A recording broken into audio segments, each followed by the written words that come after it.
Oh, well, good day, folks, and welcome to another edition of Lumberjack Logic. I am so excited to bring you this report, and it's so fitting because we had Josue on earlier talking about school boards, and now we actually have lawsuits and recalls over censorship from school boards. This is going to be hot. You're going to love it. But before I get into it, MyPillow. There it is, mypillow.com, promo code Lumberjack. Get yourself. Do you know I was just on there because I was going to order some sleepwear? They have buffalo plaid pajama pants. Yes. Okay. And then after that good night's sleep, make sure you get some Freedom Hill coffee to wake up. All right. Enough of that. All the links are below. Promo code is Lumberjack. And humor me one more second. Look at this, because you guys couldn't see this on the website. When you get your shirts, they actually have the logo on the sleeve too. Yes, it's very nice. So lumberjacklogicshow.com. And, stuff is shipping out right now. Somebody just messaged me about hats. Everything's just going out. They're getting it all out. Anyways, check this out. Out of just the news, school board faces lawsuits and recalls for censoring public comments on hot button issues. Yes! Oh, a federal judge in Pennsylvania has suspended the vague policy. So here we go. We'll get right into it. As school boards nationwide crack down on public comments about, COVID-19, race and gender policies at their meetings, some speakers are taking to the courts and the political process to ensure that censorship carries a price. Oh, this is so beautiful. You're going to love this because what are they doing at these school board meetings, right? You got the FBI cracking down, calling people nasty names, telling them they're things that they're not.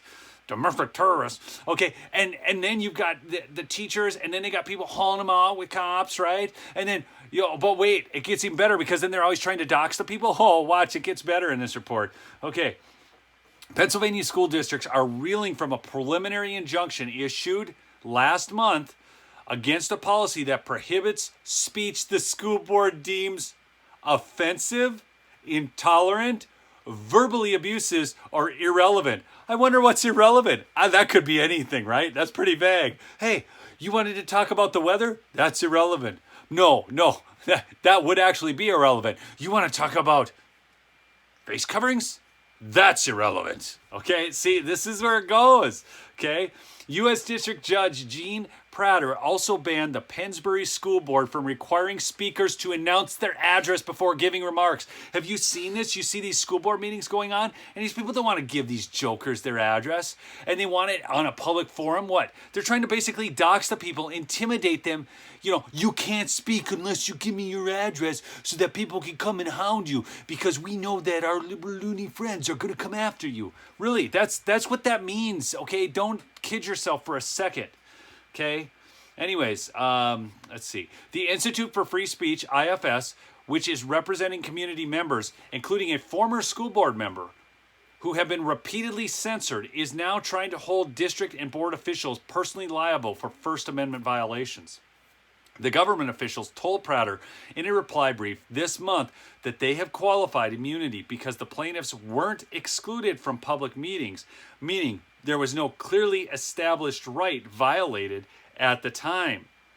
The judge is known for her scuttled nomination to the Third U.S. Circuit Court of Appeals. Then Senate Judiciary Committee Chairman Patrick Leahy blocked it 13 years ago. Of course he did, citing allegations that Prater was hostile to civil rights plaintiffs. Wait, this is a civil rights issue. Okay, this is free speech. Do you see? Come on. You guys... but he's going back in time. This is a straight news report by him. I'm just saying that this is, because this is what they were saying about the person. How can you be hostile to civil rights when you are pro-free speech? Come on, man. Hey, by the way, he's confused now. He thinks his name's Brandon. All right, moving along. The judge, her November 17th memorandum suspending the challenged policy terms opens by quoting the play Inherit the Wind, okay? A fictionalized version of the 1925 Scopes Monkey Trial about the teaching of evolution in public schools. You don't suppose this kind of thing is ever finished, do you? A character says. Among the incidents cited, the Pennsbury board edited out a public comment by one plaintiff from a meeting video saying he sounded racist dog whistles. Where have you heard that before? At a subsequent meeting, an official interrupted 3 plaintiffs for abusive and irrelevant comments about the district's equity program, shouting, "You're done! You're done! You're done!" repeatedly at each of them. Prater noted the district had subsequently brought in law enforcement personnel during meetings, suggesting an active chilling effect, kind of like Mr. Sununu out in New Hampshire there. You guys don't know what's going on with that joker out in New Hampshire. He's the quote-unquote Republican governor, Chris Sununu, son of John Sununu. Talk about a political dynasty. And he guys thinks he's untouchable, immune, and he is just a power-hungry monger. You got to see footage of that meeting. I did a piece on that with Ken Eyring and stuff a while ago, but you can find that all over out there. Because Pennsbury is not backing down, an eventual final ruling would apply to every school board within the Eastern District of Pennsylvania's jurisdiction, from Philadelphia to Lancaster. The injunction suggests that any district relying on the Pennsylvania School Boards Association's model policy is legally vulnerable. Philadelphia Area School District Solicitor Jeffrey Soltanic told the Inquirer. The association told the newspaper its model policy was under review.